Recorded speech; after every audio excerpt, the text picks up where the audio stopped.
దళిత ఉపకులాలు మేమందరం కూడా ఈ తెలంగాణ రాష్ట్ర జనాభాలో 54,09,000 మంది ఉన్నాం 2011 సెన్సస్ ప్రకారం. దానిలో భాగంగా మాదిగా ఉపకులాలకు సంబంధించినట్టు మేమందరం కూడా సుమారు 32,33,000 మంది జనాభా. దానిలో భాగంగా మా సోదరులు మాల వర్గానికి చెందినటువంటి మా సోదరులు కూడా 15,27,000 మంది జనాభా. ఏదైతే గౌరవ అఖిల భారత కాంగ్రెస్ పార్టీ నాయకులు రాహుల్జీ గారు ఎవరికైతే ఎంత వాటా ఉంటుందో అంత హక్కు ఉండాలని చెప్పేసి వారు ఏదైతే ఏఈసీ పరంగా వారు ఇచ్చినటువంటి ఆదేశాలు గౌరవ ముఖ్యమంత్రి వర్యులు పెద్దలు రేవంత్ రెడ్డి గారు మా మాదిగా వర్గానికి చెందినటువంటి తెలంగాణ రాష్ట్రంలో ఏదైతే 30 సంవత్సరాలకెళ్ళి కేటగరీషన్ సంబంధించినటువంటి సుప్రీంకోర్టులో జడ్జిమెంట్ వచ్చిన వెంటనే ఆగస్టు 1వ తారీఖున భారతదేశంలో ఉన్నటువంటి ఏ రాష్ట్రంలో ఏ ముఖ్యమంత్రి చేయనట్టు సాహసోపేత నిర్ణయాన్ని తీసుకొని చట్టసభలో సుప్రీంకోర్టు యొక్క జడ్జిమెంట్ను అమలు చేస్తా మాదిగా ఉపకులాలకు జనాభా ప్రాతిపదిక ప్రకారం వారికి హక్కు కల్పించే విధంగా చట్టాన్ని చేస్తా అని చెప్పి ఆగస్టు 1వ తారీఖున వారు ప్రకటించిన వెంటనే దానిలో భాగంగా మంత్రివర్గ ఉపసంఘాన్ని ఏర్పాటు చేయడం కానీ ఏకసభ్య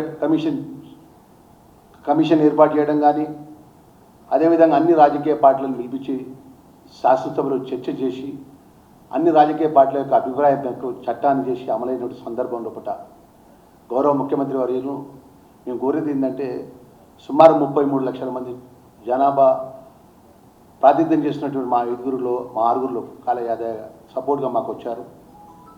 మాకు అవకాశం ఇవ్వాలని గౌరవ ముఖ్యమంత్రి గారు కోరడం జరిగింది, మనవి చేయడం కూడా జరిగింది. అదేవిధంగా అఖిల భారత కాంగ్రెస్ పార్టీ అధ్యక్షులు మల్లికార్జున ఖార్గే గారిని, అదే అఖిల భారత కాంగ్రెస్ పార్టీ నాయకులు పెద్దలు రాహుల్ గాంధీ గారిని, సోనియా గాంధీ గారిని, మా ఇన్ఛార్జ్ మీనాక్షి నటరాజన్ గారిని, అఖిల భారత కాంగ్రెస్ పార్టీ ప్రధాన కార్యదర్శి కేసీ వేణుగోపాల్ గారు కూడా రిక్వెస్ట్ చేయడం జరుగుతుంది అనే విషయాన్ని కూడా మనవి చేసుకుంటూ భారతదేశంలో ఉన్నటువంటి ఏ రాష్ట్రంలో చేయనటువంటి నిర్ణయం గౌరవ ముఖ్యమంత్రి గారు రేవంత్ రెడ్డి గారు, అదేవిధంగా గౌరవ మంత్రివర్గ ఉపసంఘం లోపల ఉత్తమ్ కుమార్ రెడ్డి గారు కానీ, మా నాయకులు దామోదర్ రాజనరసింహ గారు కానీ, మన శ్రీధర్ బాబు గారు కానీ, పొన్నం ప్రభాకర్ గౌడ్ గారు కానీ, సీతక్క గారు కానీ ఉపసంఘంలో ఉన్నటువంటి ఈ యొక్క 33 తెలంగాణ రాష్ట్రంలో అన్ని వర్గాల ప్రజల యొక్క అభిప్రాయాలు తీసుకొని ఏ విధంగా ఈ యొక్క చట్టాన్ని అమలు చేసే విషయంలో ప్రజల యొక్క అభిప్రాయం మేరకు జనాభా ప్రాతిపదిక ప్రకారం చట్టాన్ని చేసి అమలయ్యి ఫలాలు కూడా అందుతున్నటువంటి సమయంలో ఆ వర్గం నుంచి ప్రాతినిధ్యం మాకు కూడా చట్టసభలో ఉండాలని చెప్పి కోరడం జరిగింది. ఏదేమైనా మా కాంగ్రెస్ పార్టీ అఖిల భారత కాంగ్రెస్ పార్టీ నాయకత్వం ఈ రాష్ట్రంలో ఉన్నటువంటి మా ముఖ్యమంత్రి వర్యులు పెద్ద రేవంత్ రెడ్డి గారి నేతృత్వంలో పిసిసి అధ్యక్షుడు మహేష్ కుమార్ గౌడ్ యొక్క నేతృత్వంలో మా యొక్క రిక్వెస్ట్ వారు ముందు పెట్టడం జరిగింది తప్ప ఈ యొక్క రిక్వెస్ట్ను కన్సల్ట్ చేయాలని చెప్పి వారిని మనవి చేయడం జరుగుతుంది. దీనిలో భాగంగా మా అఖిల భారత కాంగ్రెస్ పార్టీని కూడా మా యొక్క ఏదైతే ఎన్ని లక్షల మంది తెలంగాణలో ఉన్నారు, ఏ కార్యక్రమం చేసినా, ఏ పార్టీ కార్యక్రమం చేసినా, ఏ ఒక్క రాజకీయ పార్టీకైనా ముందు వరుసలో ఉండేది మాదిగా వాళ్ళు. డప్పు కొట్టేది మావాడే, నిరసన తెలియజేసేది మావాడే. ఏ పార్టీ రాజకీయ పార్టీ జనాభా ప్రాతిపదిక పథకం ప్రతి గ్రామంలో ఏ మంచి శుభకార్యమైనా మాదిగా మా వర్గానికి సంబంధించిన వాళ్ళే ఉంటారు. ఏ ఒక్క మంచి కార్యక్రమానికైనా మా వాళ్ళు డప్పు కొడతారు. ముందు మా వచ్చి డప్పు కొడితే తప్ప ఆ కార్యక్రమం ముందు నడవదు. అలాంటి గొప్ప వర్గాన్ని చెందినటువంటి వాళ్ళం. ఆ వర్గంలో పుట్టినందుకు మేము మా తల్లిదండ్రులను కానీ మా కుటుంబానికి కానీ ఎన్నడూ కూడా ఆ గొప్ప వర్గంకి వచ్చిన వారిగా మా వర్గానికి మేలు చేయాలని చెప్పి మేము కోరడం తప్ప ఎవరికి మేము వ్యతిరేకం కాదు. మేము మాల సోదరులు కూడా మా సోదరులు మా కుటుంబ సభ్యులే వాళ్ళంతా కూడా. మా మాది కుక్కలాలకు సంబంధించిన మా దామోదర్ రాజనరసింహ గారి నేతృత్వంలో మా బట్టి విక్రమార్క గారు మా ఉన్నారు, అదేవిధంగా గౌరవ స్పీకర్ గారు ఉన్నారు. వారందరి నేతృత్వంలో మాకు న్యాయం జరగాలని చెప్పి రిక్వెస్ట్ చేసుకుంటూ మరొక విషయం ముఖ్యంగా ఏదైతే ఈరోజు కేటీఆర్ గారు ఒక ప్రత్యేకమైన అంశాన్ని మాట్లాడడం జరిగింది. వారు 2014 నుంచి 2023 వరకు టీఆర్ఎస్ పార్టీ మాజీ ముఖ్యమంత్రి కేసీఆర్, మాజీ మంత్రి కేటీఆర్, మాజీ మంత్రి హరీష్ రావు వీరి యొక్క ఆధ్వర్యంలో రాష్ట్రం నడిపించిండు. మేమే రాజులం, మేమే మంత్రులం, మేము తప్ప మా కనుసైగలో రాష్ట్రాన్ని నడపాలని చెప్పి 2014 నుంచి ఈ రోజు వరకు కేంద్రంలో ఉన్నటువంటి భారతీయ జనతా పార్టీ వ్యతిరేకంగా వాళ్ళు ఎన్నడూ కూడా మాట్లాడలేదు. ఏ ఒక్క కేంద్రంలో లోక్సభలో ఏ చట్టాన్ని చేసినా కూడా వీళ్ళు అనుకూలంగానే టీఆర్ఎస్ పార్టీ వారి అధికారంలో ఉన్నప్పుడు 2023 వరకు వారికి అండగా ఉన్నది. మొన్నటి వరకు మొన్న పార్లమెంట్ మెంబర్ వారి టీఆర్ఎస్ పార్లమెంట్ మెంబర్లు కూడా వారికి అనుకూలంగా ఉన్నారు. దానిలో భాగంగా ఈరోజు ఈడీ ఛార్జ్షీట్లో ముఖ్యమంత్రి రేవంత్ రెడ్డి గారి పేరు ఉందని కేటీఆర్ బీఆర్ఎస్ నాయకులు, ముఖ్యంగా బీజేపీ నాయకులు మొదటి నుంచి నరేంద్ర మోడీ గారు ప్రధానమంత్రిగా ఈ దేశంలో ఏ రాష్ట్రంలో ఏ పార్టీ కూడా ఏ పార్టీ నాయకత్వం కానీ ఏ పార్టీ ముఖ్యమంత్రి కానీ వేరే పార్టీ ముఖ్యమంత్రి ఉండద్దని ఈడీని ప్రయోగించుకుంటూ నానా విధాల ఇబ్బంది పెట్టే కార్యక్రమం చేపడుతున్న భాగంలో ఈరోజు ఉన్నటువంటి బీజేపీ మిత్రపక్షాలు చేరినటువంటి అనేక కేసులు మిత్రపక్షాలు వారికి అనుకూలంగా ఎవరు ఉంటారో వాళ్ళ కేసులు ఆగిపోయినాయి. ఎవరైతే వారిని ప్రశ్నిస్తారో, ఎవరైతే కేంద్రంలో భారతీయ జనతా పార్టీ కేంద్రంలో నరేంద్ర మోడీ యొక్క నాయకత్వాన్ని ప్రశ్నిస్తారో, రేపు దేశంలో గౌరవ ముఖ్యమంత్రి రేవంత్ రెడ్డి గారి యొక్క పాలన కానీ, ఈరోజు ఎస్సీ కేటగరేషన్ కానీ, 42% బీసీ కులగణన కానీ, ఏదైతే పేదవాళ్ళకు సంబంధించిన సన్నబియ్యం వేయడం కానీ, ఈ తెలంగాణ రాష్ట్రంలో ఉన్నటువంటి 200 యూనిట్లు కరెంట్ ఇవ్వడం కానీ, అనేక సంక్షేమ కార్యక్రమంలో ఆర్థికంగా ఇంత సంక్షోభం ఉన్న రాష్ట్రాన్ని నడిపిస్తున్న ధర్మంలో పూట దేశంలో గొప్ప పేరు వస్తున్నటువంటి నాయకునికి ఆ రేవంత్ రెడ్డి గారిని ఏదో విధంగా ఇబ్బంది పెట్టాలని ఒక ఆలోచనతో అంటే బీజేపీకి ఏదైతే మిత్రపక్షంగా వ్యవహరిస్తున్నటువంటి టీఆర్ఎస్ బీఆర్ఎస్ పార్టీ మరి కేటీఆర్ గారు ముందుగా తెలంగాణ ప్రజలకు చెప్పాలి. మన పార్లమెంట్లో జరిగినటువంటి ఎన్నికల్లో కూడా జరిగిన పరిస్థితి ఏం జరిగింది చెప్పండి. ఒక్కసారి ఆత్మపరిశీలన చేసుకోమనండి కేటీఆర్ గారిని, హరీష్ రావు గారిని. ఎన్నికలు జరుగుతుంటే ఎన్నికల రోజు ఓటింగ్ జరుగుతున్నారు. ఏం చేసిన టీఆర్ఎస్ మొత్తం మాకేమైనా కూడా బీజేపీకి ఏమైనా ఓట్లు వేయించినా ఓట్లు వేయించలేదా? మానవత్వం మర్చి మేము రాకపోయినా పర్లేదు. ఆ రోజు ఏమన్నారు, ఈ తెలంగాణ రాష్ట్రాన్ని ఇచ్చింది సోనియమ్మ తల్లి రుణం మేము ఎన్నడూ కూడా మర్చిపోలేం. కాంగ్రెస్ పార్టీ ఉంటేనే తెలంగాణ వచ్చిందని మాట్లాడినటువంటి నాయకత్వాన్ని వారికి ఉన్నటువంటి మిత్రపక్షం ఉన్నటువంటి చీకటి ఒప్పందానికి అనుగుణంగా మొన్న పార్లమెంట్ ఎన్నికల లోపల మా పెద్దపల్లి పార్లమెంట్కి సంబంధించిన విషయానికి ఉదాహరణ నేను చెప్తున్నాను. నేను శాసనసభ్యుడిగా ప్రభుత్వ విప్పుగా నేను ఒక పోలింగ్ బూత్ కాడ నిలబడ్డా. ఉదయం 11 గంటలకు టీఆర్ఎస్ పార్టీ కండువలు కప్పుకున్న వాళ్ళంతా కండువలు చేసి బీజేపీకి ఓటేయమని చెప్పడం జరిగింది. సాయంత్రం 5 గంటల దాకా. ఎక్కడి నుంచి ఆదేశాలు వచ్చింది? ఎవరు పిలుపునిచ్చింది? వారు కేటీఆర్ కాదా? ఈ హరీష్ రావు కాదా? వీరి నాయకుడు మాజీ ముఖ్యమంత్రి కేసీఆర్ కనుసైగలో ఈరోజు వారు భారతీయ జనతా పార్టీకి అనుకూలంగా లేకపోతే మన పెద్ద ఎత్తున మీటింగ్ పెట్టుకున్నారు వరంగల్లో. ఒక్క మాట మాట్లాడినాడా? మన రాష్ట్రానికి రావాల్సినటువంటి బడ్జెట్ లోపల కేంద్ర ప్రభుత్వం ద్వారా మనం ఎంతైతే మనం ట్యాక్సెస్ రూపంగా కేంద్రం కడుతున్నామో ఆ దామాష ప్రకారం మా రాష్ట్రానికి ఇవ్వాలి. ఎందుకు మా రాష్ట్రానికి, తెలంగాణ రాష్ట్రానికి మాకు రావాల్సిన డబ్బులు ఎందుకు ఇస్తలేవు? కేంద్రంలో నువ్వు ఏదైతే నిరుద్యోగ యువకులకు ఉద్యోగాలు ఇస్తా అని చెప్పినావు కేంద్ర ప్రభుత్వం ద్వారా లక్షలాది ఉద్యోగాలు ఎందుకు చేయట్లేదని చెప్పి ఏ విధమైనటువంటి ప్రభుత్వాలకు 10 సంవత్సరాలు నడిపించినటువంటి పెద్దగా ఈరోజు భారతీయ జనతా పార్టీ చేస్తున్న వైఫల్యాల మీద ఎందుకు మాట్లాడలే కేసీఆర్ అని చెప్పి ప్రశ్నిస్తున్నాం. ఈరోజు మీరు గుర్తుపెట్టుకోండి, ప్రతి విషయంలో కూడా అసెంబ్లీ జరుగుతున్న తరుణంలో కూడా బీజేపీ టీఆర్ఎస్ అనుకూలంగానే మాట్లాడే పరిస్థితులు ఉంటాయి కానీ తప్ప ఈరోజు ఈడీని అడ్డం పెట్టుకొని కేటీఆర్ గారు ఈరోజు ఇష్టానుసారంగా మాట్లాడితే కాంగ్రెస్ పార్టీ గ్రామస్థాయి కార్యకర్తలు ప్రజలు గారు ఊరుకునే పరిస్థితి ఉండేది.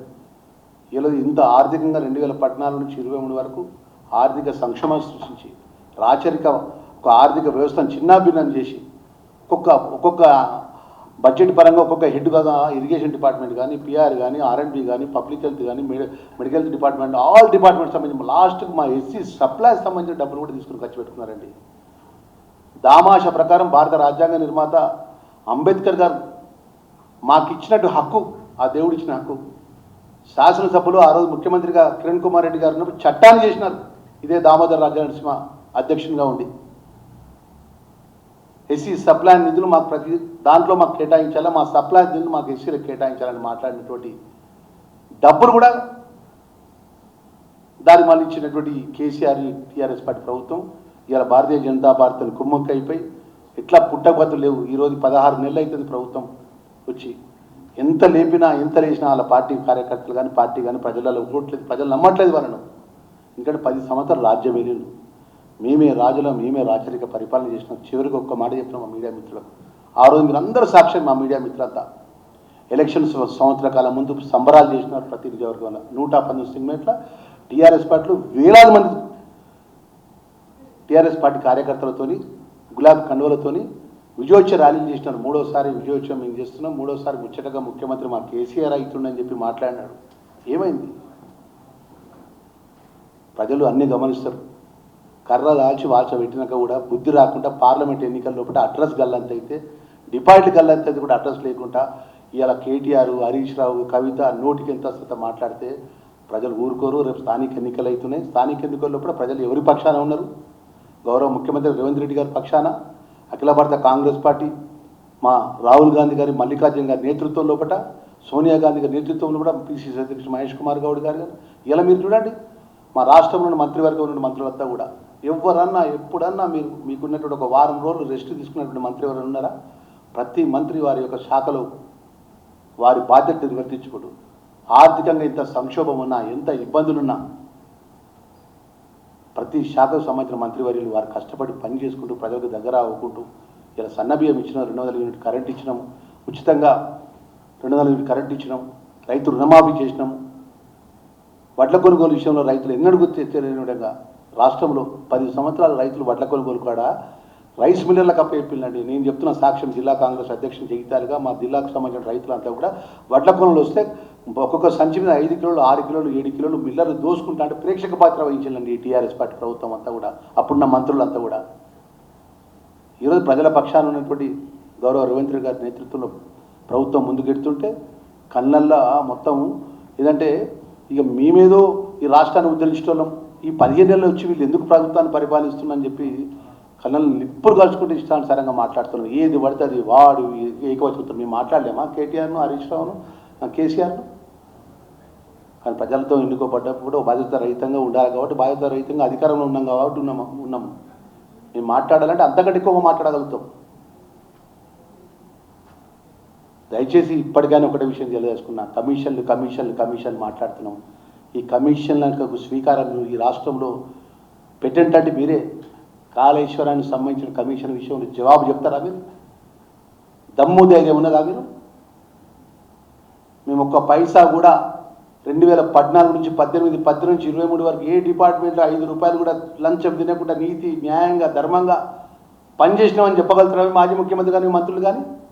ఇష్టానుసారంగా రాష్ట్రాన్ని దోసుకొని ఇవాళ మా మంత్రివర్గం మీద, మా మంత్రుల మీద, మా ముఖ్యమంత్రి మీద ఆరోపణ చేసుకునేటప్పుడు ఒక్కసారి వెనుక తిరిగి చూసుకోవాలి. మీ పరిపాలన 10 సంవత్సరాలు ఏ విధంగా చిన్నాభిన్నం చేసిన విషయాన్ని ప్రజలందరూ గమనిస్తున్నారు. ఖచ్చితంగా రాబోయే కాలంలో గౌరవ ముఖ్యమంత్రి రేవంత్ రెడ్డి గారి నేతృత్వంలో ప్రజలకు ఇచ్చిన సంక్షేమ క్రమాలు అమలు చేసే విధంగా మేము ముందుకెళ్తామనే విషయాన్ని సవినీయంగా మనవి చేసుకుంటూ, చివరిగా మా గౌరవ తెలంగాణ రాష్ట్ర ప్రజానీకం లోపల జనాభా ప్రాతిపదిక ప్రకారం మాకు ఉన్నటువంటి 33 లక్షల మాదిగల వర్గాల పక్షాన మా మాదిగలకు ఎవరికైనా పర్లేదు, మా అఖిల భారత కాంగ్రెస్ పార్టీ నాయకత్వం కానీ, మా ముఖ్యమంత్రి గారు కానీ, మా పిసిసి అధ్యక్షుడు కానీ, మంత్రివర్గం కానీ ఎవరికైనా కోరి మాదిగలకు ఇస్తే మా యొక్క వర్గం తరఫున మా కష్టసుఖాల లోపల చట్టసభలో ఇంకా చట్టాన్ని చేసిన వర్గీకరణ కేటగరేషన్ చేసినాక అమలు చేసే విషయంలో కూడా మా ప్రాతినిధ్యం ఉండాలని చెప్పేసి ఈరోజు ముఖ్యమంత్రి గారిని స్వయంగా కోరడం జరిగింది. మిగతా ఎమ్మెల్యేలు, ఒక ఎమ్మెల్యే అత్యంత ముఖ్యమంత్రి ఉంటే మా డిసిసి